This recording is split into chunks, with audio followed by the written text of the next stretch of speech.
अगर हम रजिस्टर की बात करते हैं तो हम कौन से रजिस्टर की बात करते हैं? So this register is about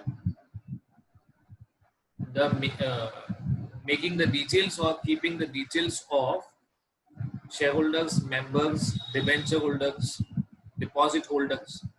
company के साथ जो भी कनेक्टेड लोग हैं जिन्होंने कंपनी में इन्वेस्टमेंट किया है उनका हमें डेटा मेंटेन करना है। उसका एक पर्टिकुलर फॉर्मेट है, ओके, उसको कहाँ मेंटेन करना है, उसको कहाँ मेंटेन करना है, उसके लिए हमें बस कुछ प्रोविजंस रखे हुए हैं। अपार्ट फ्रॉम दैट अगर उसका इंस्पेक्शन करना है, ओके, तो उसके लिए क्या प्रोविजंस है, कौन उसको इंस्पेक्ट कर सकता है। And at last, if these provisions are not followed, if these provisions are not complied with, then what is the penalty provision? Okay, ये हमें पढ़ना है। तो बेसिकली ये रजिस्टर किसका होता है? Members, share holders and debenture holders का होता है। Okay, along with that we can also maintain a foreign register। अगर इसकी रिक्वायरमेंट है तो ये भी मेंटेन कर सकते हैं, तो उसके भी कुछ प्रोविजंस हैं। इनिशियली ये पढ़ना है। उसके बाद annual return, company has to furnish data under section 92 to the ROC. हमने नंबर ऑफ टाइम्स सेक्शन 92 का डिस्कशन किया है और उसमें एक्चुअल क्या है वो अब पता चलेगा। Okay, that every company is supposed to make certain details available to the ROC। हर साल उनको कुछ एक पर्टिकुलर डेट से पहले डेटा सारा ROC को अवेलेबल करवाना होते थे। Okay, so that is covered in section 92। Okay, let's move। ये वाला पोर्शन और ये वाला पोर्शन, ये दो हम डिस्कस करेंगे, registers and annual returns.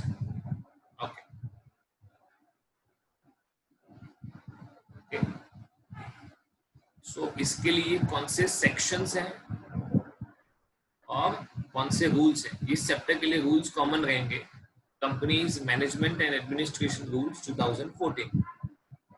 Okay, which type of registers are we talking about? Register of members, register of debenture holders and any other security holder. जैसा मैंने आपको कहा था, डिपॉजिट होल्डर।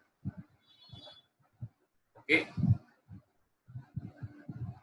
तो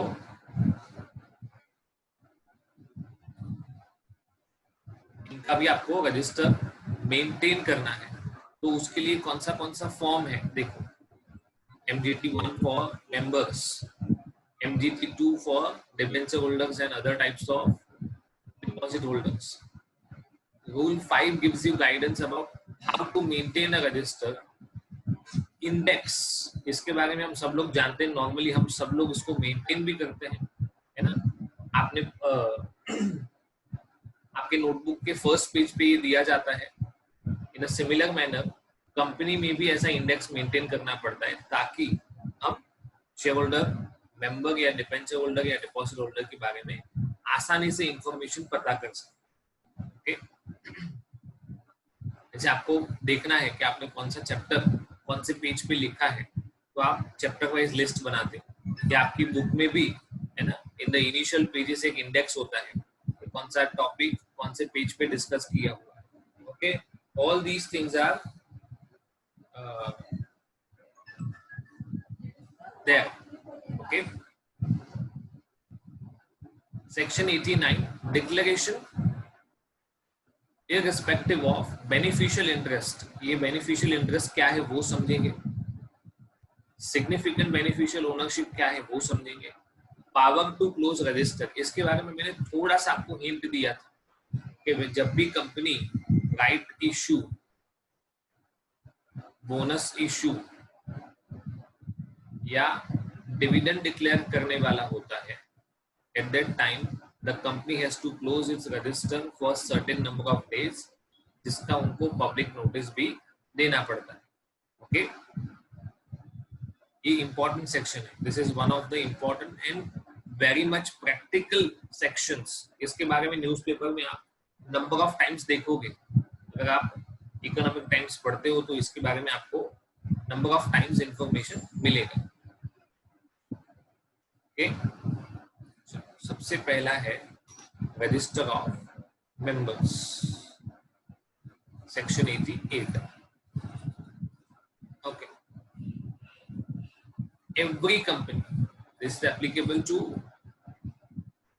every company, to maintain register of members, debenture holders and register of other security holders. Okay,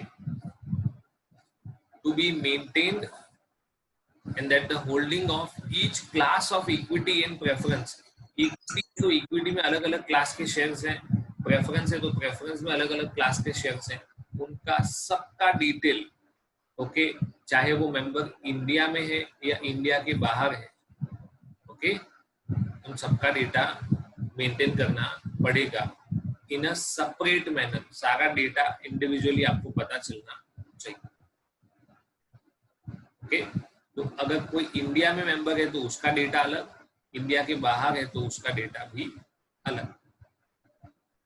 The form and manner in which these registers have to be maintained is contained in Rule 3 of the company's management and administration rules, whereas Rule 5 provides for the maintenance of the register of members.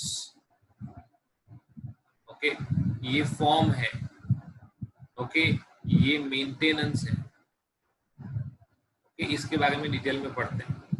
Okay, time period for entries in the register, okay, किस तरह से maintain करना है, तो entries have to be made within 7 days of approval. Say for example, अब members register में entry कब होता है, इसके लिए अलग अलग, एक होता है अलॉटमेंट ऑफ शेयर्स, दूसरा होता है ट्रांसफर ऑफ शेयर्स, तीसरा होता है transmission of shares. Okay, transmission is compulsory transfer of shares, transfer and transmission. अगर किसी शेयर होल्डर की डेथ हो गई तो ये शेयर कंपल्सरीली उसके नॉमिनी के नाम में या लीगल रिप्रेजेंटेटिव के नाम में ट्रांसफर हो जाता है। तो the day in which the board approves the allotment और ट्रांसफर और ट्रांसमिशन, वहां से लेके 7 days, या तो अगर बोर्ड के बिहाफ पे किसी कमेटी को ये काम करना है, बोर्ड ने स्पेसिफिकली कमेटी बनाया हुआ है और ये कमेटी अगर शेयर्स के रिलेटेड मैटर को देखता है तो कमेटी जिस दिन अप्रूव करेगा वहां से लेके 7 days के अंदर अंदर आपको एंट्री कर देना है मेंबर्स रजिस्टर में। The entry is to be made within 7 days of approval. Okay, अभी वो रजिस्टर कहाँ पे मेंटेन करना है, where it is to be maintain, it is always maintained at registered office.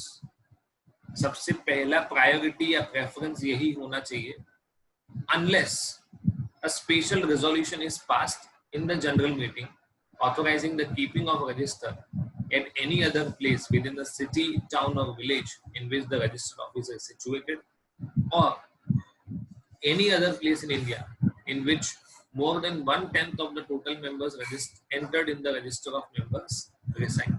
3 possibilities है, जहां रजिस्टर्ड ऑफिस है वहीं पे, या रजिस्टर्ड ऑफिस जिस टाउन या सिटी में है वहां पे, या तो अगर आपके 1/10 मेंबर रजिस्टर्ड ऑफिस के अलावा किसी और प्लेस पे रहते हैं। ओके, से फॉर एग्जांपल आपका रजिस्टर्ड ऑफिस गुजरात में है और आपके 1/10 या उससे ज्यादा मेंबर महाराष्ट्र में रहते हैं, okay, then it can even be kept in Maharashtra। okay, तो 3 possibilities हैं। सबसे पहला प्रायोरिटी रजिस्टर्ड ऑफिस, वहां नहीं रखना है तो रजिस्टर्ड ऑफिस जिस सिटी में है, say for example registered office is in the city of Surat, तो वहां मेंटेन करो किसी और प्लेस पे, सिटी चेंज नहीं होना चाहिए। और तीसरा, कोई और प्लेस, सिटी भी चेंज हो सकता है और स्टेट भी चेंज हो सकता है, बट कब? जब आपके 1/10 या उससे ज्यादा मेंबर्स किसी एक पर्टिकुलर जगह पे रहते हो तो। इसके अलावा रजिस्टर्ड, सॉरी, कौन सी अदर इंफॉर्मेशन होनी चाहिए इन the register? Any order passed by the authority attaching the shares or relating to dividend is also required to be referred in the register of members. Hypothecation and pledge of shares is also required to be, मतलब अगर court of law ने मेरे shares के related कोई भी order pass किया है, for example, I had or anybody had taken a loan, किसी ने लोन लिया था और वो पे नहीं किया, तो पॉसिबल है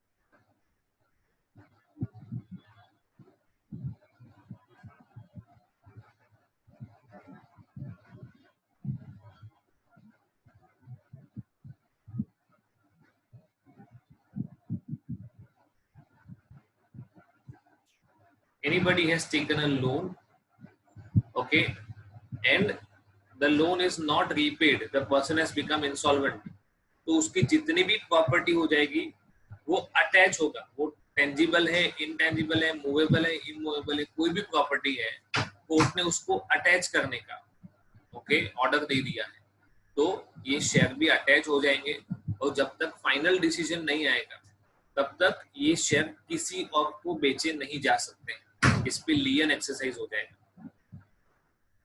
ओके, तो अगर ऐसा कोई ऑर्डर कोर्ट पास करता है तो कंपनी को कैसे पता चलेगा? How will the company come to know? Then whosoever is in charge, court ने जिस किसी को भी इंचार्ज बनाया है वो कंपनी को इन्फॉर्म करेगा कि आपके पास ये पर्सन मेंबर है, उसके शेयर्स को हमें अटैच करना है, हमारे पास कोर्ट का ऑर्डर है। जैसे ही कंपनी को वो इन्फॉर्मेशन मिलेगा, कंपनी वो इन्फॉर्मेशन अपने रजिस्टर में मेंटेन करती है। It is required to be mentioned in the register. Okay, ये एक बात है। दूसरा, कि अगर ओनरशिप से रिलेटेड कुछ डिस्प्यूट चल रहा है, ओके, मैंने कहा कि वो शेयर्स मेरे हैं, मेरा भाई कहता है कि वो शेयर्स मेरे हैं, और इसके रिलेशन में इश्यूज चल रहे हैं, डिविडेंड किसको पे करना, okay, then the dividend is kept in abeyance. मैंने आपको पहले भी ये वर्ड सिखाया है। केप्ट इन अबेयंस का मतलब जब तक इसका फाइनल ऑर्डर नहीं आता है तब तक ये डिविडेंड कंपनी के पास ही रहेगा, ये किसी को पे नहीं होगा, तो इसका भी डिटेल मेंबर्स रजिस्टर में होना चाहिए।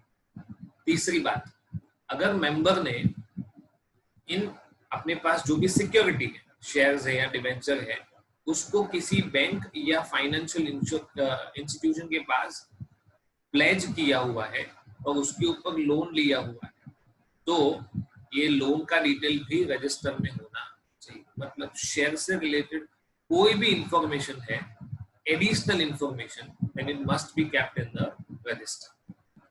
Okay, particulars in the register. Every company limited by shares shall, from the date of its incorporation, maintain a register of its member in Form Entity 1. Okay. In case of a company not limited by shares, the register shall contain the following particulars. Okay. अगर limited by guarantee company है, तो member का नाम, उसका address, okay, address. अगर member एक body corporate है तो उसका रजिस्टर्ड ऑफिस का एड्रेस, और नॉर्मल पर्सन है तो रेसिडेंशियल एड्रेस या तो ऑफिस एड्रेस कोई भी लिख सकते हैं, email address, PAN, corporate identity number, companies के केस में ये होगा, इंडिविजुअल के केस में ये होगा, nationality, in case member is a minor, name of guardian, date of birth of the member, name and address of the nominee. ये सारा डिटेल आपको हर एक मेंबर के रिलेशन में रखना पड़ेगा, क्योंकि ये सारी इंफॉर्मेशन नेसेसरी है। इसके साथ साथ कब वो मेंबर बना, कब उसका मेंबरशिप गया, उसने कितने अमाउंट का गारंटी दिया है, any other interest if any, and instruction if given by the member with regard to sending of the notice. Member ने नोटिस के रिलेटेड कोई स्पेसिफिक इंफॉर्मेशन दिया है तो वो भी उस रजिस्टर में मेंशन होना चाहिए। यहां तक बात थी members register. Okay, then register of debenture holders, इसमें ज्यादा कुछ नहीं लिखा हुआ है। ओके, डिबेंचर होल्डर्स का रजिस्टर मेंटेन करना है, उसके लिए रूल 4 है, मेंबर के लिए रूल 5 था। मेंबर के लिए फॉर्म MGT 1 था, डिबेंचर के लिए MGT 2 है। मैंने कल जो PPT भेजा है उसमें सारे फॉर्म्स के नंबर हैं। ओके, तो उसके लिए आपको एक सेपरेट रजिस्टर मेंटेन करना पड़ेगा। अपडेशन, मेंबर्स रजिस्टर में चेंज लाना, देखो कौन सा रूल आ गया, 5। Okay, so any change relating to the status of the member should be effectively captured and updated accordingly in the relevant register. Okay, अगर किसी भी मेंबर या डिबेंचर होल्डर या किसी और सिक्योरिटी होल्डर में चेंज आता है, उसके स्टेटस में चेंज आता है, किस रीजन की वजह से चेंज आता है, death, insolvency, change of name, transfer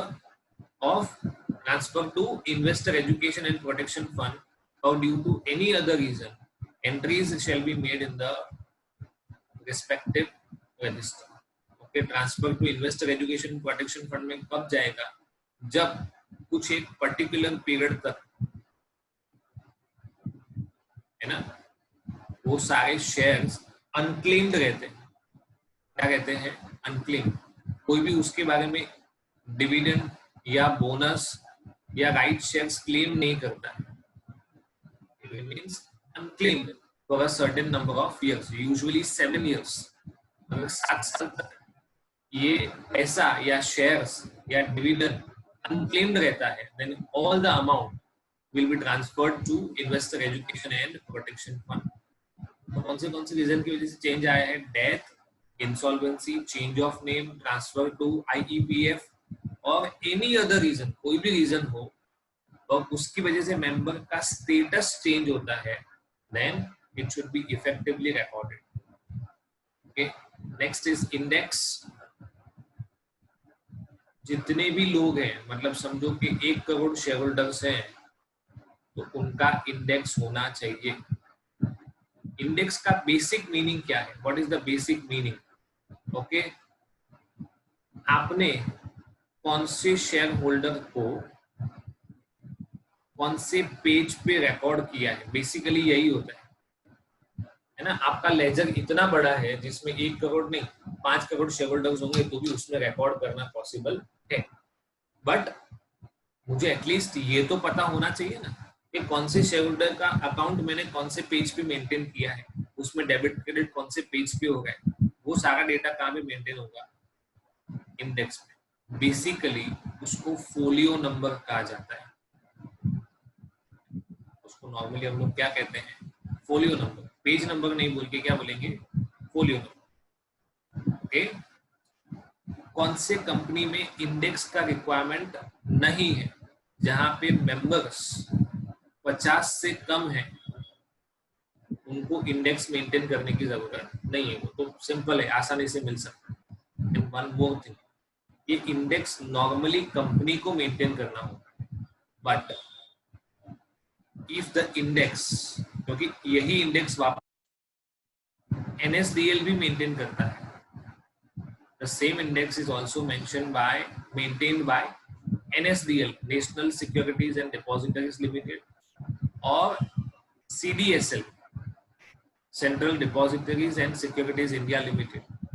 okay, just a minute. If the register is maintained by NSDL or CDSL, then we will assume then it is maintained by the company. क्या मान लेंगे?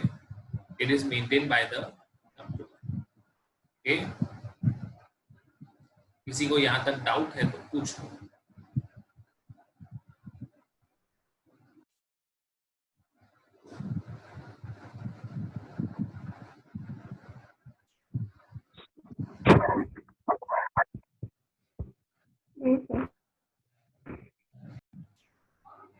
Okay.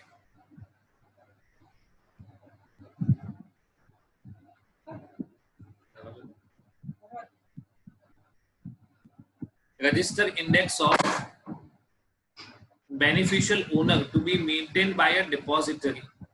ये depository कौन कौन हो सकता है? Either NSDL और CDSL, इधर लिखा हुआ है एक्ट उसके लिए. It can be maintained either by NSDL और CDSL. Okay? Government of India ने ये दो कंपनीज बनाई है जिनको सारे शेयर होल्डर्स के डीमेट अकाउंट का डेटा मेंटेन करना होता है. और अगर उन लोगों ने रजिस्टर मेंटेन किया है, उन लोगों ने इंडेक्स मेंटेन किया है, इसका मतलब वो कंपनी ने कर लिया ऐसा माना जाएगा. और इधर ये वर्ड लिखा हुआ है beneficial owner. Okay, the word beneficial owner is because के आपके शेयर्स अभी हैं या तो एनएसडीएल के पास या तो सीडीएसएल के पास, क्योंकि आपके शेयर्स फिजिकल फॉर्म में नहीं है, they are in the demat form. तो कंपनी ने आपके शेयर्स दिए किसके हैं? दिए किसको हैं? या तो एनएसडीएल को या तो सीडीएसएल को. But you are actually the owner, मतलब मैंने कोई भी शेयर खरीदे हैं वो अभी है एनएसडीएल के पास, but I am the actual owner. So it is said I am the beneficial owner.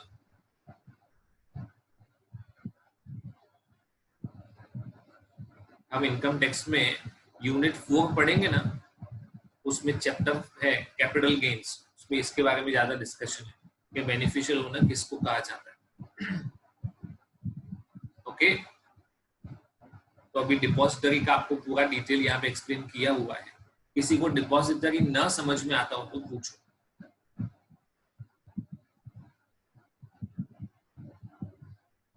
बहुत लंबा चौड़ा डिटेल दिया हुआ है, थोड़ा सा एक्सप्लेन कर देता हूँ. Okay, the most important part of section 88 is its subclause 4, that is section 88 subsection 4. It entitles a company to maintain a foreign register of members, debenture holders or other security holders or beneficial owners who are residing outside India. जो लोग India के बाहर रहते हैं but India की किसी company में उन लोगों ने इन्वेस्टमेंट किया है, तो उनके लिए हम लोग फॉरेन रजिस्टर भी मेंटेन कर सकते. We can even maintain a foreign register. Okay, so क्या क्या कंप्लायंसेस करने पड़ेंगे?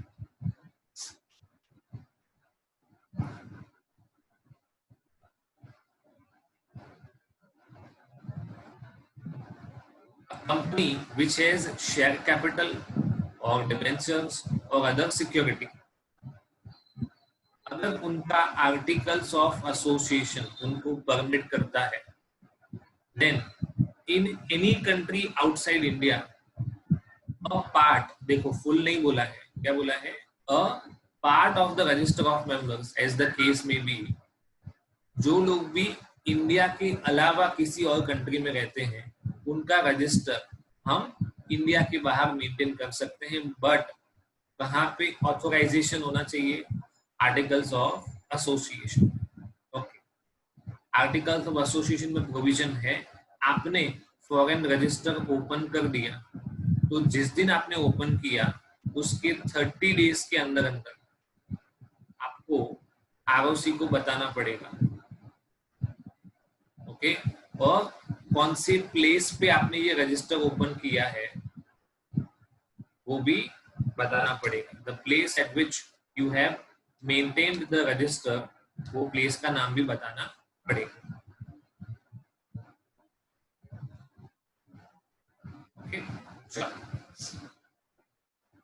अगर इसमें कोई चेंज आता है तो वो चेंज भी आपको, मतलब चेंज मीन्स प्लेस का चेंज या तो आप उसको डिसकंटिन्यू कर रहे हो,